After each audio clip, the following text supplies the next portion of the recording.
Welcome to another edition of the Best Business Minds, where we interview business leaders and academics that write thought-provoking books. I'm Marc Kramer, a serial entrepreneur who consults with family businesses and entrepreneurs.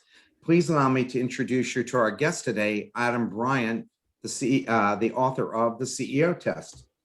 Adam, welcome. Hi, Mark. Thanks for having me. Oh, it's just a pleasure to have you and really enjoyed your book. Why did you write this book? So I've been in the leadership space about 12 years now, starting with a weekly interview series that I created when I was at the New York Times called The Corner Office, which was based on a very simple what if, which is what if I sat down with CEOs and never asked them a single question about their companies, and instead just asked them about kind of leadership lessons they've learned over the course of their lives and how they think about teams and culture and hiring, all these kind of timeless themes. And again, steering away from, how does next quarter look, or asking about their new product. I interviewed 525 CEOs then. I left the Times in 2017 for my current role. I work for a consulting firm called the Exco Group. We do mentoring, one-on-one mentoring at the C-suite level, and we also work with leadership teams. The CEO Test was my third book. And I think in terms of the why, it's really captured in the subtitle of the book, which is what are the challenges that make or break all leaders? And really trying to, identify those core challenges and not just say these are the big challenges, but also provide a really practical playbook on how to navigate them. Because one of the things I've really come to appreciate in this consulting part of my career is you go into a lot of big companies and there is this kind of more is better bias in the leadership space. If we want you to think about 20 leadership competencies, well, maybe 50 would be better. And then we're going to give you another 50 next year. I don't think that's really helpful because there's that expression from the golfing world, paralysis by analysis. If you're trying to keep 50 things in your head on how to be a better leader, you just can't do it. And so my co-author and I, Kevin Scher, is the former CEO of Amgen, we really set ourselves our own test, which is like, could we identify the core challenges that make or break all leaders? Yes, the book is called The CEO Test, but we kind of flip the lens a bit and say, there are some unique challenges that CEOs face, but what if we talked about the challenges that all leaders face, whether you're managing a team of 10 people or you're CEO of a 500,000 employee company, and then describe those. And, the thing about the test is you don't have to score a perfect 10 on all of them, but there is a kind of threshold level of competence and success that you need if you want to stay in these jobs, because I think it's pretty interesting that the average tenure of CEOs now is about 5 years. It's been coming down over time. So really just asking, why do people fail in these jobs? But not just identifying that, again, saying okay, what's the best advice from CEOs on how to succeed in those tests? Well, I think certainly the NFL could utilize you as fast as some of those teams go through head coaches. This is a book that should be a must read for the NFL. Exactly. So how many CEOs did you interview for this particular book, and what percentage were women and what were men, and what was the average age of these folks? Sure. So when I started the series, as I mentioned, Corner Office back in 2009, it was based on two what ifs. One of them was what if I sat down with CEOs and didn't ask them about their companies, and the other one, at the time, I said to myself, what if I interview a lot of women and people of color and never ask them any race or gender specific questions? And because it always, still to this day, but it bothered me how when people would interview female CEOs or Black CEOs, that there was usually a question, so what's it like to be a female CEO, or what's it like to be? It's there's about 50 reasons why that's a ridiculous and insulting question. And I know the CEOs themselves were pretty tired of answering those questions. And so I want to create a new kind of conversation where I just interviewed everybody the same way, which is as leaders first and only, and get rid of the adjective in front of the word leader. So, my New York Times series, I'd probably say, more than 40%, close to 50% were women and people of color. Ages, I really tried to embrace diversity in every sense of the word: race, gender, nationality, size of company, for-profit, not-for-profit, industries, different countries. I looked for leadership everywhere. It wasn't just sort of traditional CEOs. I interviewed Kenny Chesney, the country music star. I interviewed a Broadway production stage manager, just looking for interesting people who were super thoughtful about leadership. And in terms of age, I interviewed entrepreneurs who were in their 20s and really seasoned CEOs who were in their 80s. So just with this goal of like, what have you learned, right? Because I often think in terms of leadership. The thing that gets me up in the morning and kind of my overarching goal with all my work in leadership, and by now I've written 3 books. I've probably interviewed close to 700 CEOs. Leadership is super hard. And I feel like if somebody starts, maybe gets their first management leadership role when they're, say, 35, and they work till they're 65, we know for certain that over those 30 years, they are going to learn some things about leadership, right? And they're probably going to do it through trial and error and some tough experiences. And so they're going to come to some of those foundational insights.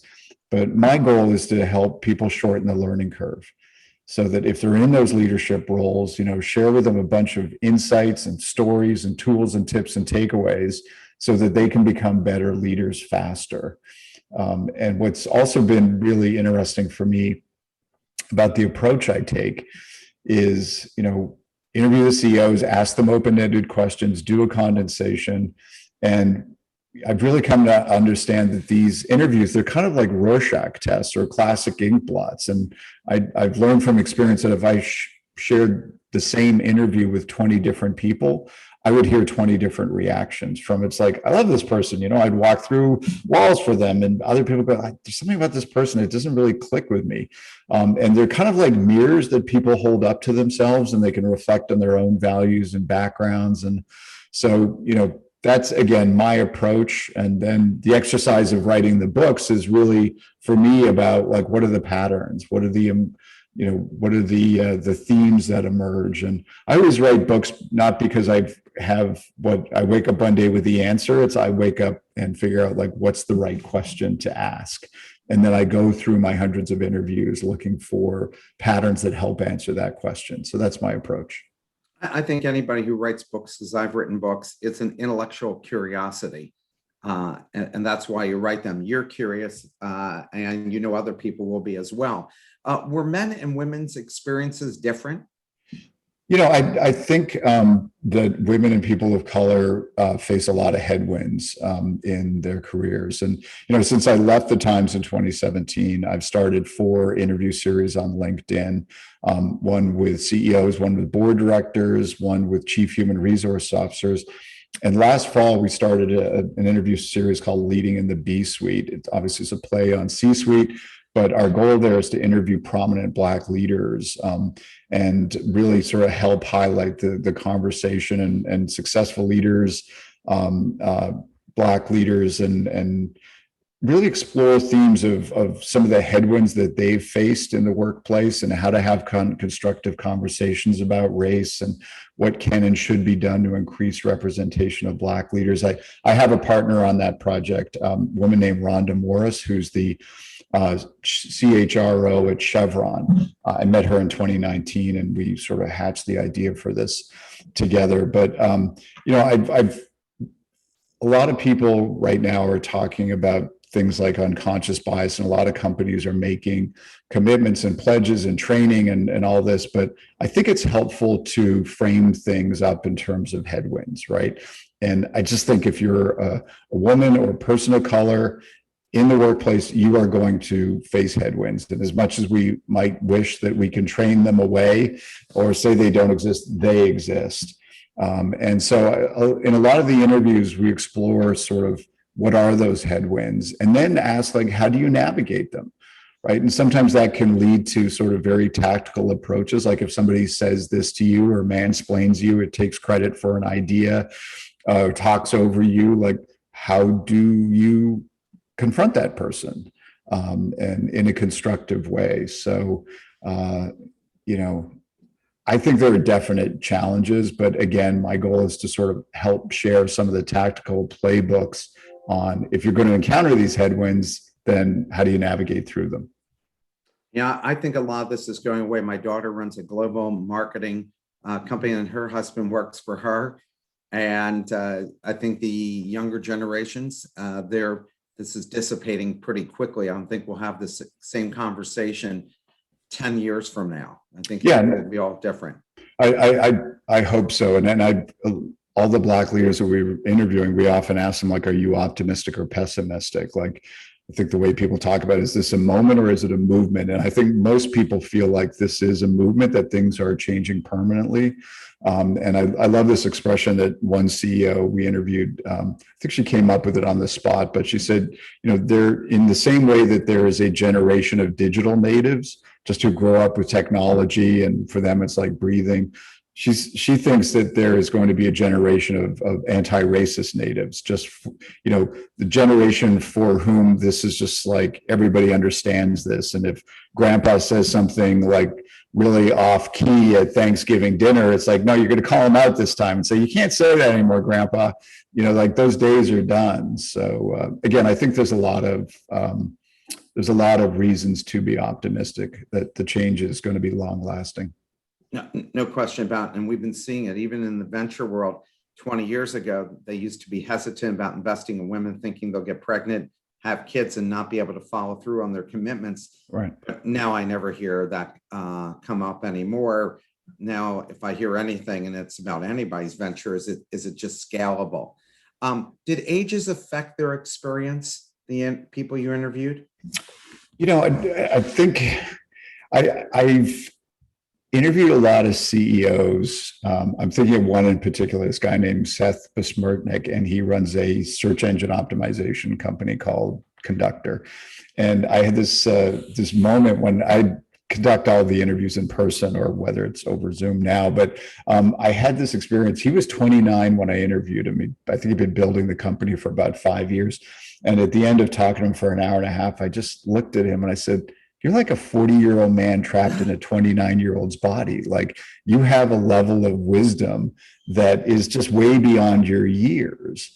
And I think in many ways, it's a bit of a habit of mind that of entrepreneurs and successful people, is that, you learn really quickly, but there's also this idea of, I sometimes think of experience like a sort of like a wet towel, right? Like, we all have different experiences, but the question is, what do you do with them? And I think really successful people, they take whatever experience they had and they just wring it like that wet towel and get every drop of insight. Like, why did that work? Why did this meeting work better than that? Why is this team performing better than that team? Whatever experiences they're having, they're constantly questioning and asking themselves, so what are the patterns here? What did I learn from it? And because of that, some people, became in many ways much older than their chronological age. My shorthand for it is like, what's your Yoda age, right? Like, you've got your chronological age, but then how much wiser are you in terms of years than your chronological age? And I just met a ton of people who were like him and seem to have learned a lot of things at a young age. I think that he was an entrepreneur, correct? He started the business himself. Yep. I think that makes a huge difference. I had students of mine who were entrepreneurs, and at 21, they were more sophisticated and more knowledgeable than people who spent, let's say, 30 years working for a large corporation, because they were handling every aspect of the business, and it made them grow like in dog years that fast. That's a great phrase. Are there differences in leadership styles and capabilities based on industry, education, and areas of expertise? The one pattern that I did see, so I interviewed a lot of tech entrepreneurs, not because I'm particularly fascinated with tech, but I found a lot of them were really creative about culture. And I think part of it is because so many of them had an engineering background and an entrepreneurial mindset. So there's just a lot of, they would sort of look at corporate culture almost like software code. Like, if I change the inputs, will we get different outputs? And let's experiment with different things. So I heard a lot of like really creative approaches, and, let's try this. And what about this employee benefit? And what if we do that? And I remember one CEO I interviewed said that they decided to offer, I think it was monthly, if not weekly or every other week, free house cleaning for their employees. And I thought, what a brilliant benefit for like employee retention, right? Because if, somebody says, I think I'm getting a new job, like their spouse or partner at home goes, you're not getting a new job. I love that free house cleaning, right? And just this sort of constant experimentation about how to build a culture and run teams and try different approaches and leadership styles. To me, I found that really engaging. And my sense is I would find more of that among tech entrepreneurs than I would, say, somebody running a 150-year-old factory business. Yeah, I think so too. They're very methodical, but they're open to everything. The younger they are, the more open and willing to make changes.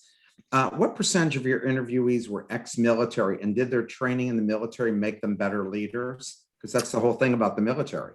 Yeah, I'm not sure what the percentages. I did interview many of them. Don't know the exact number, but I think so much of the military training is this idea of selflessness, right? Kind of looking after your troops or whatever group you're responsible for.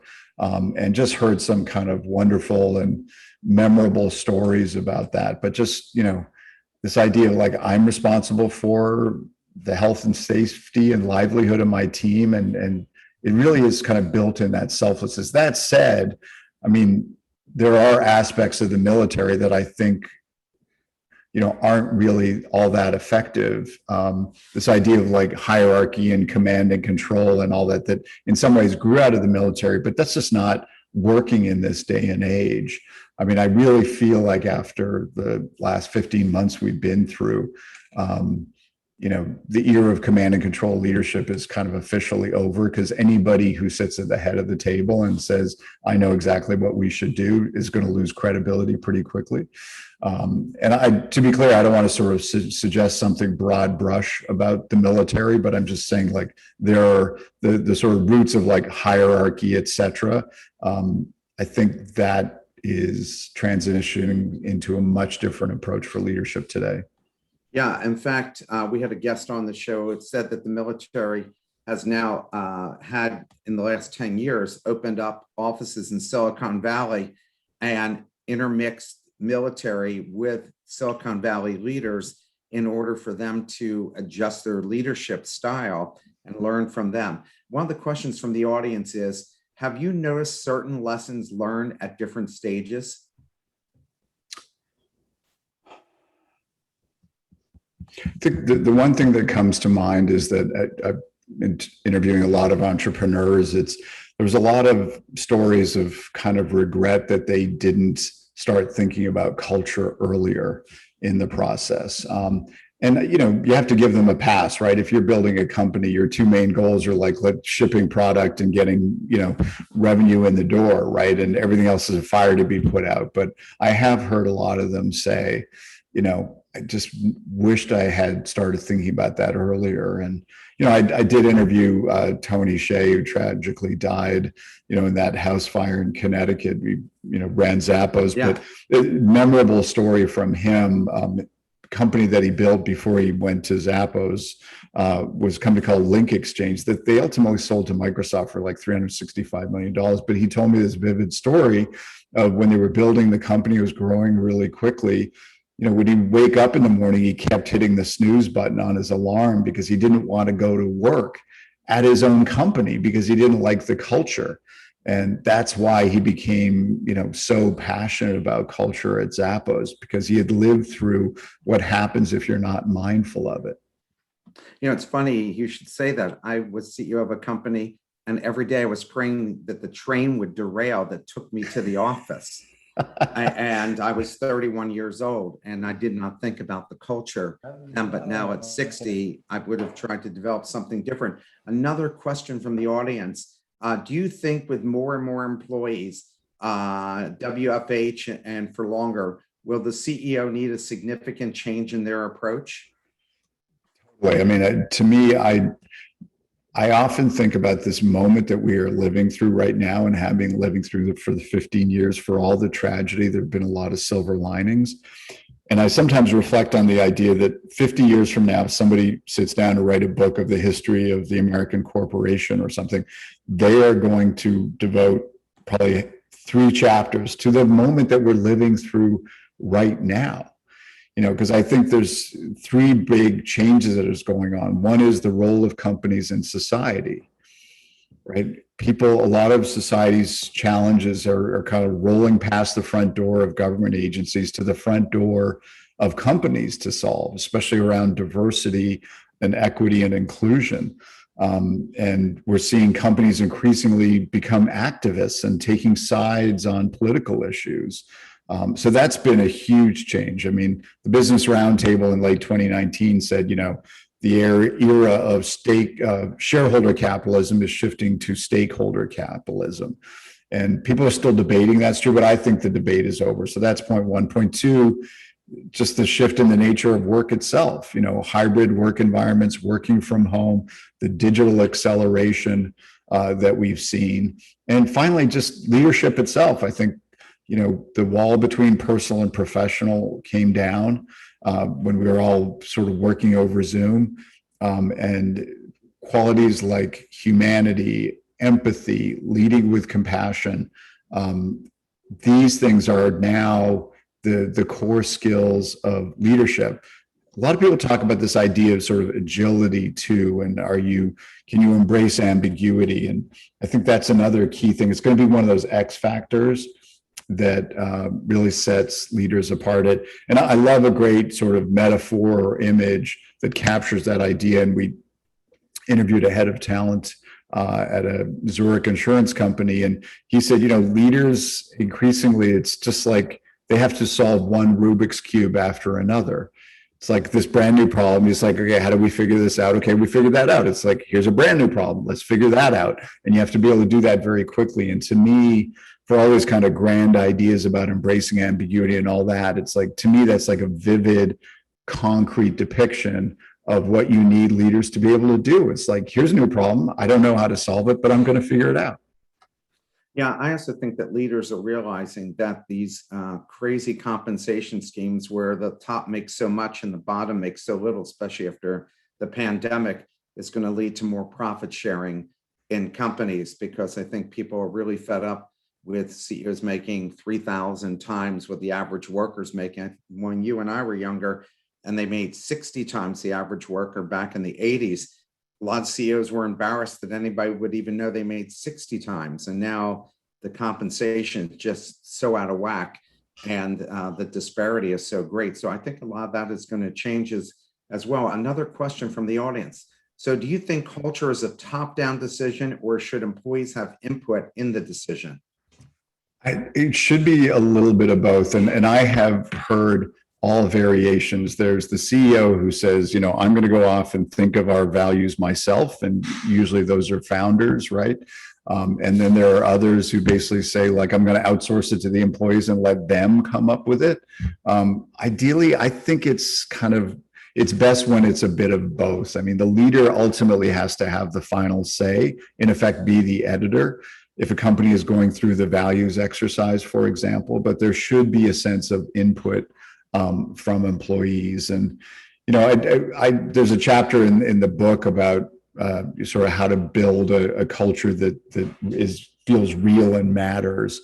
And I think so much of it does come down to this exercise of coming up with the values. And let's face it, most companies just kind of go through the exercise and maybe at an offsite and come up with a bunch of amorphous words like excellence and integrity. Yeah, it's and bullshit. and they put them on the wall in the foyer or something, but nobody ever knows them and nobody ever lives them. And even worse, you often see the proverbial high performing jerk getting promoted who's behaving in ways that directly contradict the values, which of course makes everybody else cynical. So that's the bad movie version, right? I think the best approach is to really, if you go in with it, is like, if every company has unique DNA, we need the words and phrases that somehow capture that, so that there is this feeling of like, these are unique to us. And that they're articulated and there's specific behaviors under them. And then they are reinforced at literally every step of the employee experience, from hiring to onboarding to quarterly and annual awards, why people get fired. There's just this feeling like these are real guardrails. And I will share the story. I mean, in that culture chapter, we go pretty deep on a case study of this company called Twilio. They do cloud communications in the Valley. And they have a value that's probably one of my favorites, and their value is draw the owl. And it's based on an internet meme that went viral many years ago. It's basically two panels in this meme for how to draw an owl. And the first panel is draw three circles, and it's just three overlapping circles. And then the second panel is draw the rest of the owl, and it's a fully rendered owl. There's also a curse word in the middle of that sentence, but it's like draw the rest of the owl. And the whole point of that, of course, it's this kind of tongue-in-cheek thing of like, just figure it out, right? Like how to draw an owl, just figure out how to draw the owl. And it went viral inside the company when it popped up on the internet. They adopted it as one of their values. Their owl is now their mascot. And it's also just kind of like a shorthand.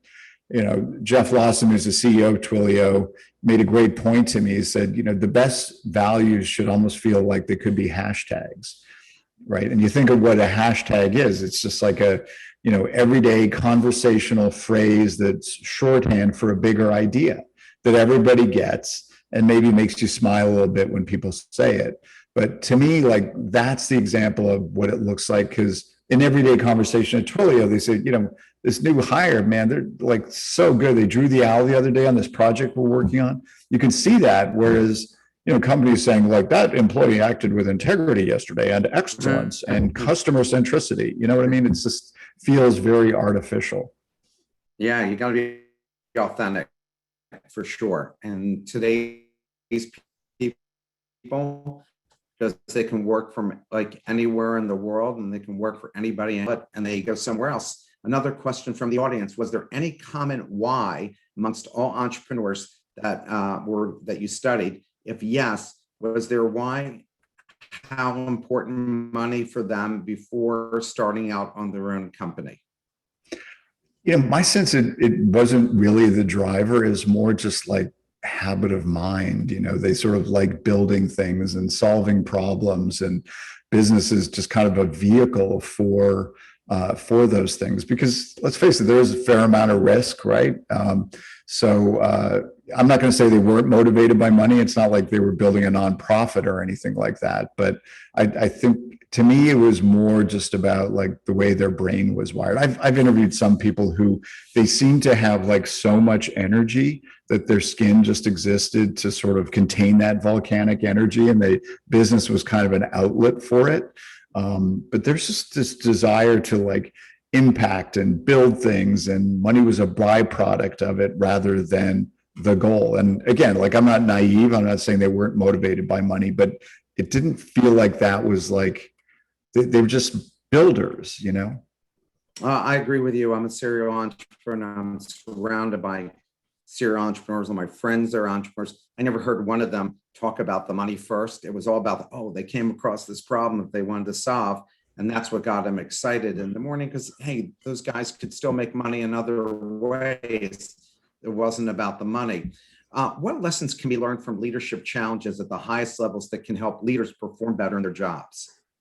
To me, the single most important thing, I mean, having interviewed close to 700 leaders now, I've always been asking myself, what is it about these people that explains, you know, why they got to the top or created companies? I mean, diverse backgrounds, what's the through line? And, you know, yes, it requires a certain amount of drive and habit of mind. But to me, the core skill is around this idea of simplifying complexity. It's just this ability to distill down, you know, whatever complexity there is around them, the industry, the world at large, but to sort of take all that and boil it down to either an idea or a strategy that is simple and clear. That's something that really sets people apart. And I have to say, just now that I'm in the consulting chapter in my career, working with a lot of leadership teams at big companies, strategy, that skill is often in short supply.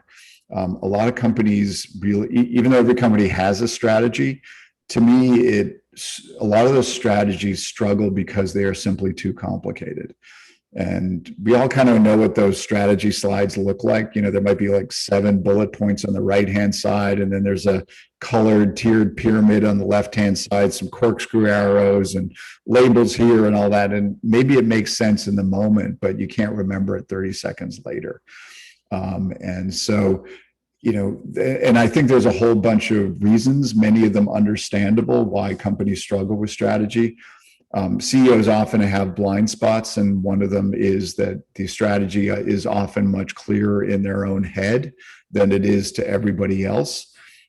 So that discipline of being able to sort of stand up on the stage and say, like, this is where we're going, this is how we're going to get there, and do it in a way that's memorable and in a way that everybody on the front lines of the company can see how they fit into it. Because I do think part of a leader's job is to essentially answer 2 questions for every employee. It's like, what should you be doing?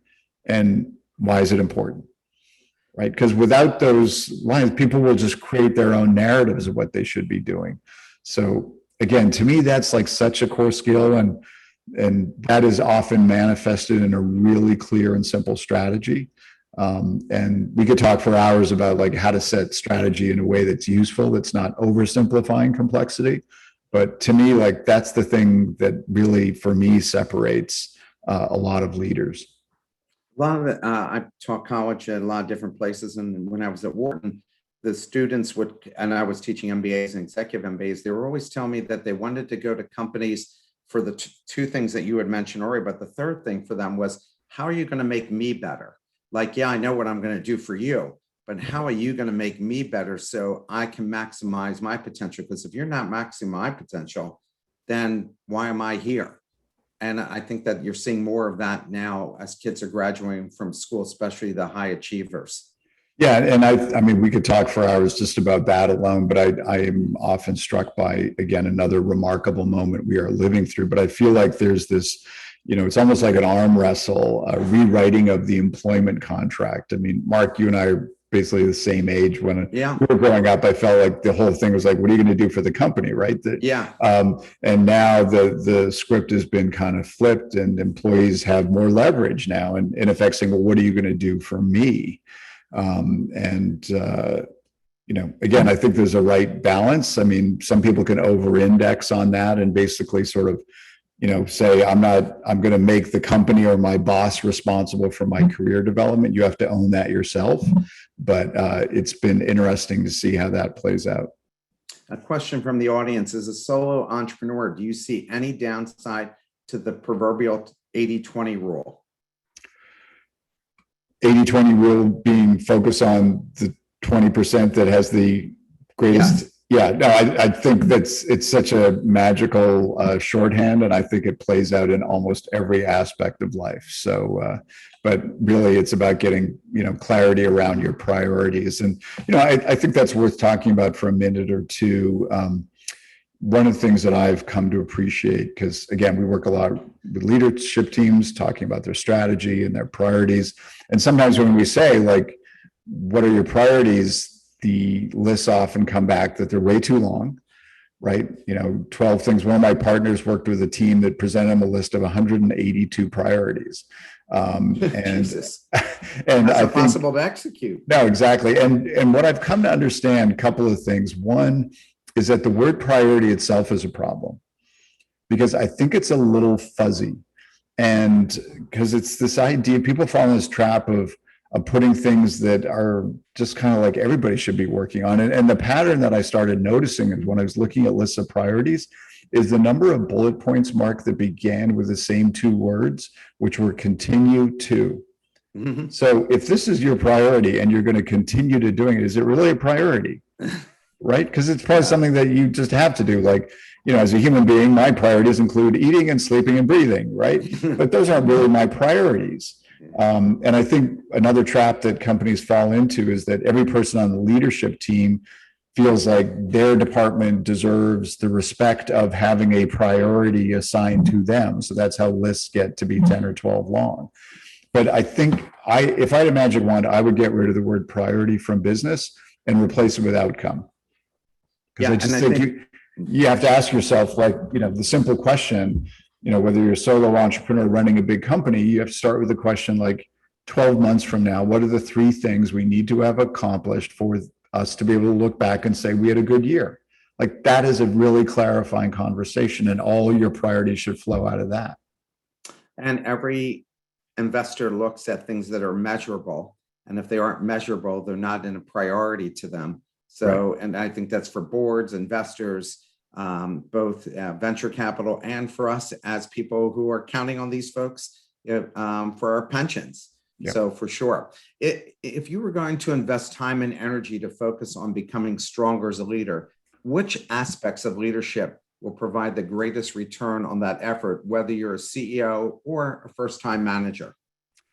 To me, just going back to this idea of simplifying complexity, I think it is a discipline in the same way you go to the gym and build a muscle. I think in all aspects of your life, you should always be pushing yourself to simplify complexity and to watch leaders who do it well and to watch leaders who don't do it well. So you just sort of really key in why it's such an important skill. We also devote an entire chapter of the book. One of the 7 key tests is listening. Yeah. And I think listening is an underrated superpower of leaders. It can be a real trap for you if you don't do it well, because, the higher you go in an organization, especially a big company, there's always bad news in the company. As a leader, you can get trapped in a bubble. So you have to create almost like a listening ecosystem or infrastructure so that you know what's really happening. But I think just almost like at a leadership level, one-on-one, small teams, developing the skill of truly listening, without judgments, without agendas, truly listening for understanding, and all of the sort of body language that you do, the look in your eye that you just want to understand and hear people, that is such an essential skill for leadership and life. And because in society, there is less and less listening going on with our devices and everything else, that I just think you set yourself apart as a leader and as a human being if you become a good listener. When I give a lot of talks at business schools and with cohorts and things like that. Sometimes we talk about listening, and I always like to ask the audience and for everybody on this call, like just 15 seconds to yourself, like who is the best listener you know?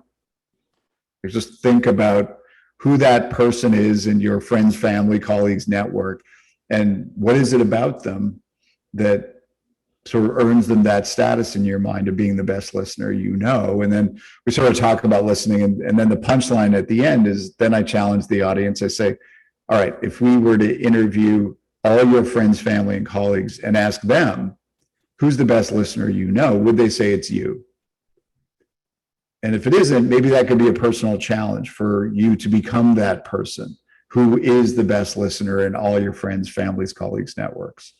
I hate to say it, I think it's a thing that men are in constant need of working on, as women will constantly tell you, is that men are always looking to solve problems as opposed to just listening about them before trying to act and ride in the white horse to go and get that solved. A question from the audience: what are your thoughts about generalists versus specialists in terms of leadership success? What have you observed among leaders who've succeeded in fields where they were not already subject experts or specialists? We've seen that in lots of different fields, especially in the pharmaceutical area, where they didn't do that. And you talk about that in the book.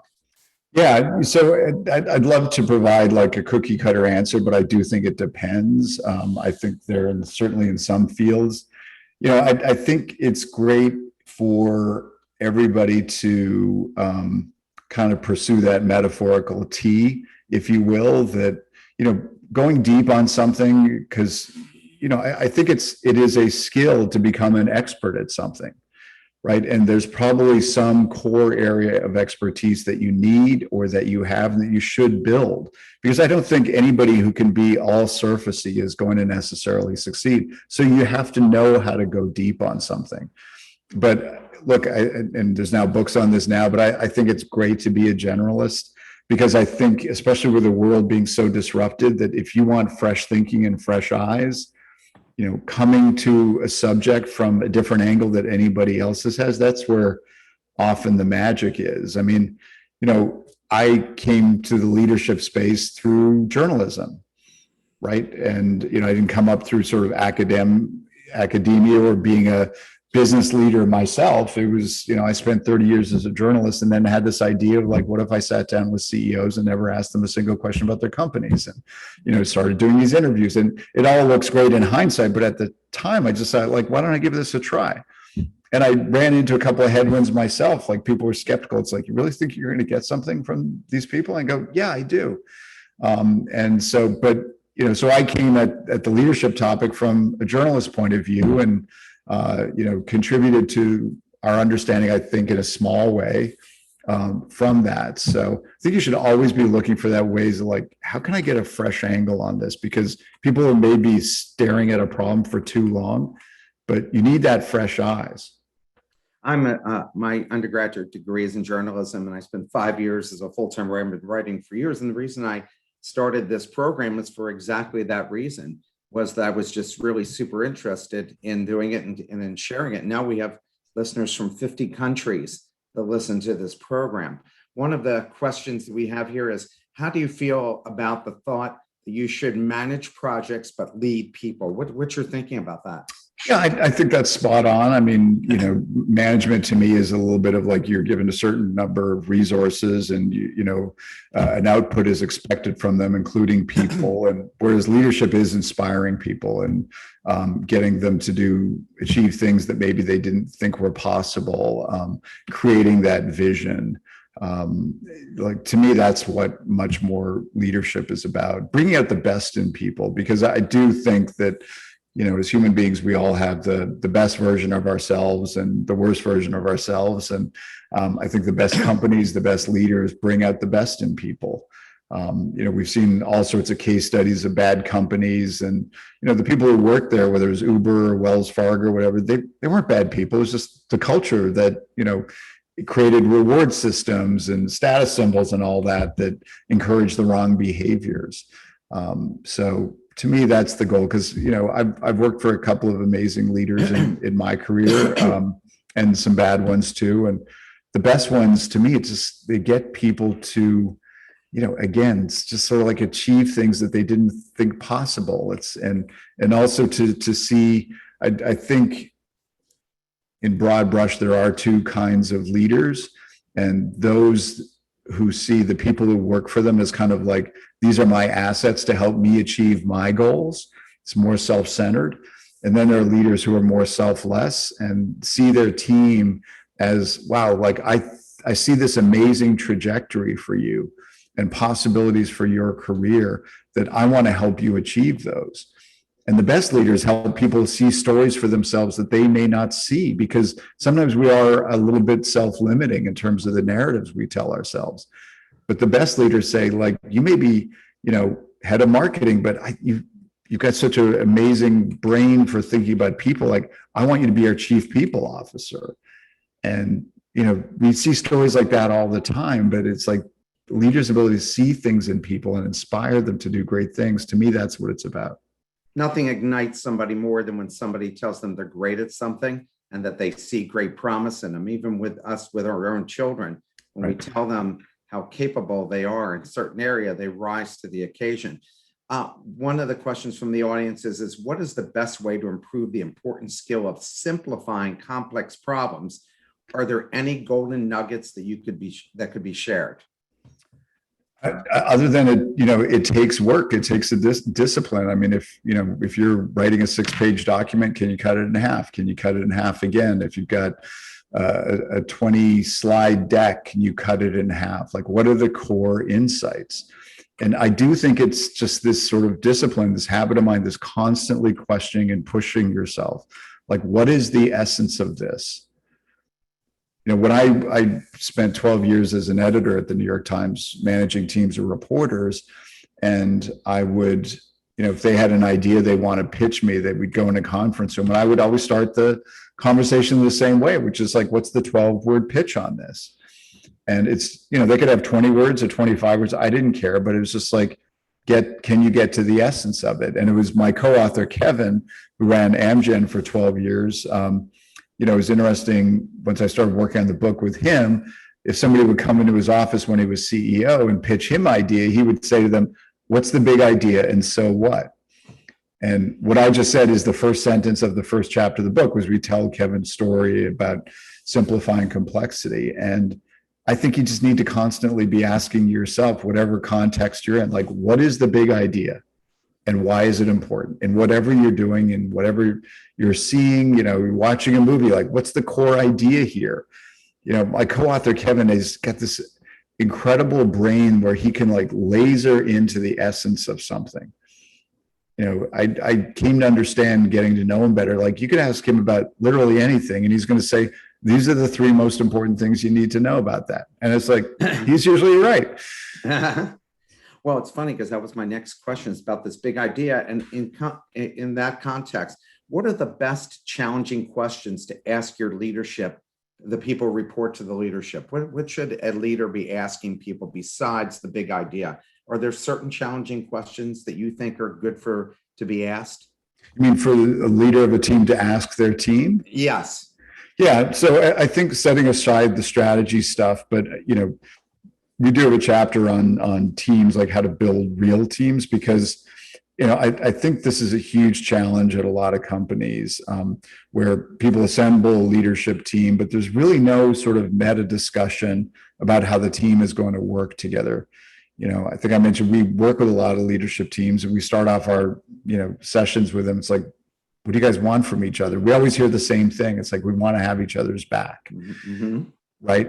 But most teams don't have each other's backs, and it's because the leader hasn't set the tone to create, a kind of subculture within the team of how they're going to work together. And so instead, you get this dynamic. I always joke that the reason HBO ran Game of Thrones on Sunday night was to get people ready for work on Monday, right? Because that's that show. Yeah, that's how a lot of leadership teams work. It's this idea of like, I'm competing with all of you for attention and resources, and so for me to win, I've got to kind of throw my elbow at you. And you, as a leader, you have to apply a really explicit counterweight to set a much more productive dynamic on the team. And I also think it's incumbent upon the team. We share this story in the book of leadership team at a company called ServiceNow. It's another cloud company, but during an offsite, the team said to each other, it's like, we need to create our own social contract of how we're going to work together and behaviors we're going to expect from each other and call each other out on if we don't live up to them. And at one point, they even kicked the CEO out of the room. And they said, like, we need to work on this ourselves.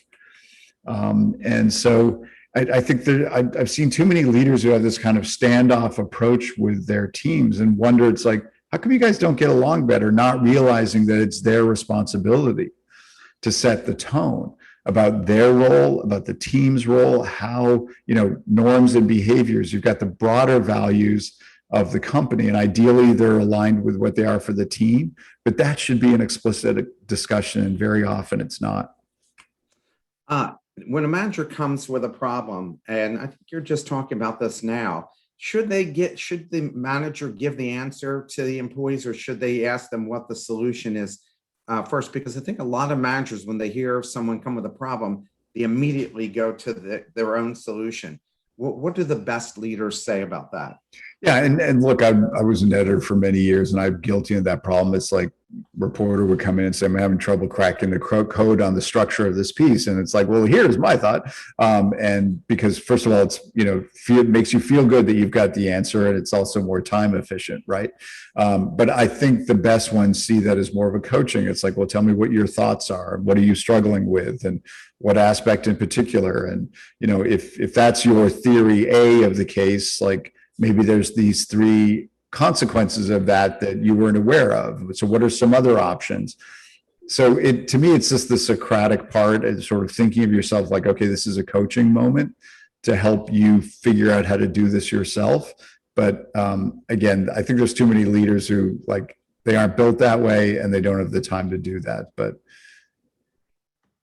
one of the things I read about in your book I thought was interesting was, could you please talk about, and I'm going to butcher this guy's name, Dinesh Palawal, Yep. Harman International Strategy Framework on Communication. So can you talk a little bit about that? Yeah, so the first chapter is about first of all, this important habit of mind that I described, simplifying complexity. But to me, that is manifested most importantly by a leader in the strategy. And so there's a section on strategy in that chapter, and we talk about why that word is a bit of a trap and means a lot of different things to different people.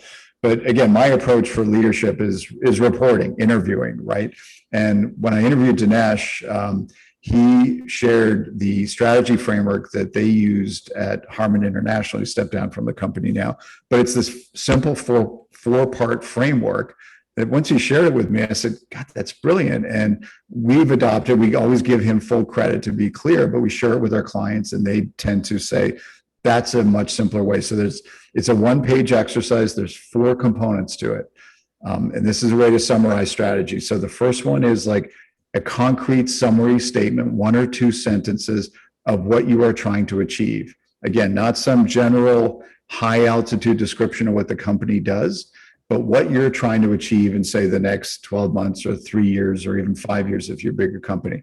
Part 2 is what are the 3 or 4 levers you have to pull to achieve that goal? So if that's your goal, break it down. What do you need to do to achieve that goal? Then the third part is, okay, let's have the reality check about what are the 3 or 4 challenges you have to overcome to achieve that goal. Because we need, sometimes companies don't like to talk about like the headwinds or the challenges. So let's make those explicit.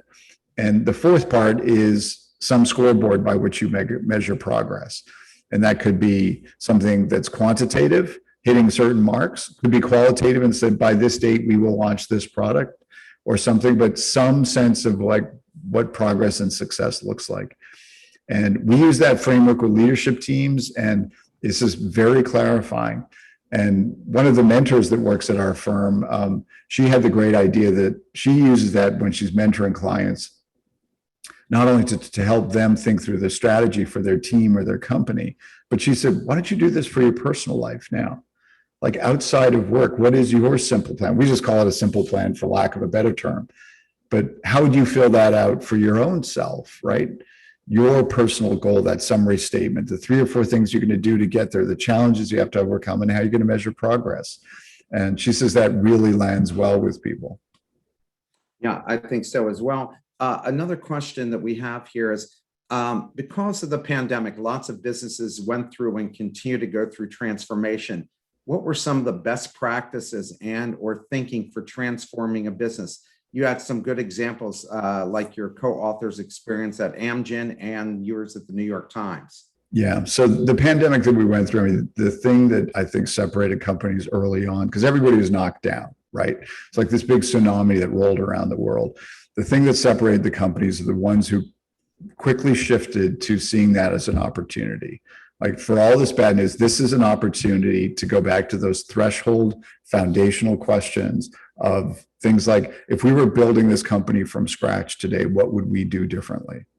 Right? What have been the momentum killers that now this is an opportunity to get rid of those? How can we rethink our business again? Like this is an opportunity and we are looking forward. I heard this great expression from a former CEO. He said, you got to rip off the rear view mirror, right? Like any company that's saying, we just need to get this through this and get back to the way things used to be. It's like, there's no getting back to the way things used to be. And it's sort of like no rear view mirror, everything's forward, time to reinvent the company and see it as a great opportunity to do so. So I think that's point one. Whenever there's change and disruption and transformation, that always makes employees uneasy, right? Because it means risk and uncertainty, and people tend not to like that. And so as a leader, you have to have a framework for talking people through that. And I think it starts with making a clear case for how the status quo can't hold, right? This is where we are today. These are the trend lines that are not sustainable for us. This is what the general path to success that we're laying out looks like. And then there's a couple of, there's a couple of frameworks that you have to bring to that conversation, because if somebody says, okay, yeah, but how do we know that's going to work? Which typically happens, right? Then as a leader, you have to be able to say something to the effect, we can't be certain this is going to work. We can only be 70% sure it's going to work, but we all need to commit 100% to making it work. And then we'll pivot if we need to. I think another important framework for helping people sort of ease their discomfort is separating sort of mission from tradition. Another way of thinking that is like, as part of the transformation, say, look, there are some things about us that are not going to change and are never going to change. And they tend to be like around, again, purpose, mission, core values. But we are going to change how we're going to deliver on those. So this idea of separating out mission and tradition, I think, is a really useful framework to get people on board for the transformation. Because if you just say wholesale transformation, people are going to run for the hills. Oh, yeah, for sure.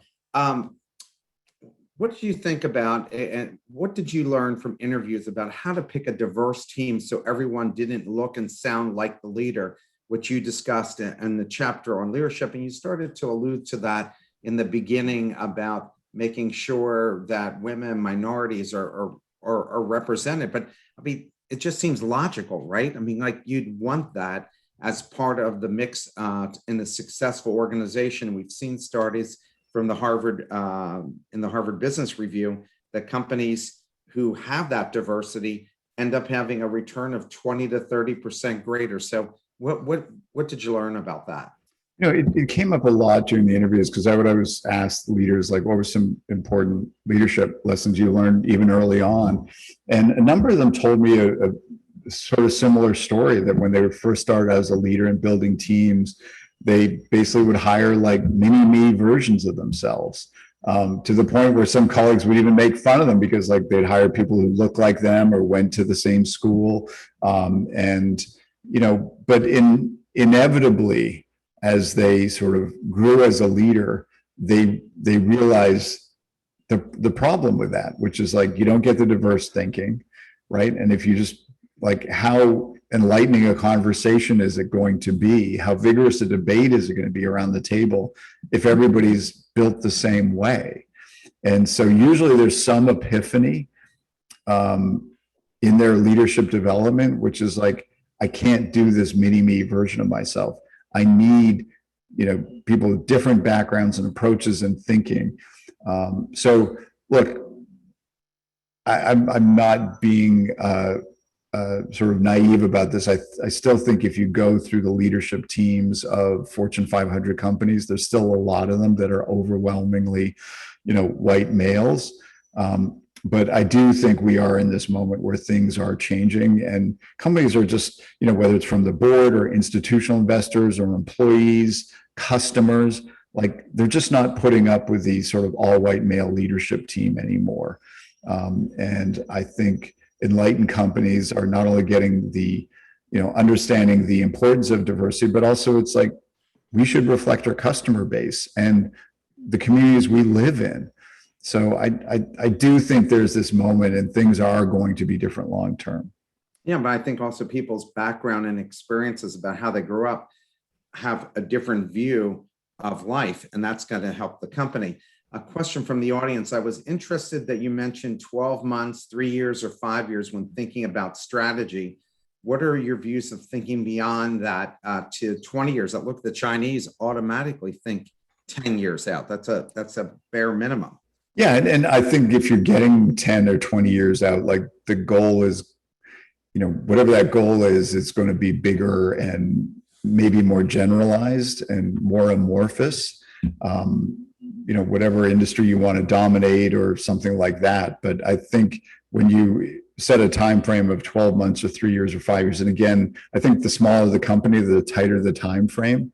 But when I was at the New York Times and kind of lived through the transformation there, in 2015, they set out a strategy document that had like a 5-year horizon with a very specific target about digital revenue. And that felt about right. Because with that, you're going to get a level of specificity. I mean, the idea that having a, you know, strategy document for the next 20 years that gets into some granular, how are we going to do that? I don't know if that's the best use of anybody's time, because, you know, disruption is here to stay, right?